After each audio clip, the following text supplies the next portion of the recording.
people off guard. A lot of players always have their pickaxe out or their builds out, but never their shotgun, which loses them a lot of free easy damage. There's so many times where people just make wide open edits, and fighting with your shotgun out will allow you to be the first one to react and deal damage. Tip number 2 is learn how to set up to fight properly. This means always being behind cover and always having a piece between you and your opponent that you can reset for extra protection. I do have 2 videos which go way more in depth on this, but this position is super important because now you have a right hand peek and you have many options to play aggressively. Any good fighter in Fortnite is going to know how to use this position to their advantage, so I highly suggest that you guys go check out those videos after this one. Start using different peeks. Using the same 2 peeks over and over again really limits your playstyle. It also makes it much easier for your opponent to predict you. By applying a different peeks to different situations, you can become a much more safe and advanced fighter. There are so many peeks that players just don't take advantage of, and that's the reason why they're stuck in the same skill gap.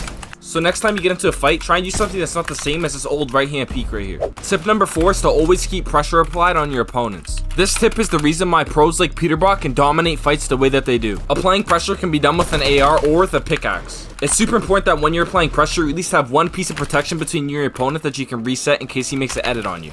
Applying pressure usually means that you're in control of the fight, and that's what you want. A lot of the times you'll end up getting your opponent's wall, or you might even force them out of the box, leaving you with the free kill. If you want to be a good fighter, you have to know when to play passively and when to back off. For example, if you're on someone's wall and they make an edit on you and you get pumped for a stupid amount of damage, you have to be able to instantly reset this wall and know when to back off and try and make space for yourself to get heals off. A lot of people make the mistake of trying to keep on aggressing the opponent, but it often just leads to death. This clip is a great example because Peterbot gets hit for a stupid amount of damage and he instantly backs off, which leads me to my next point. Whenever you're trying to get away from your opponent to get heals off, it's super important that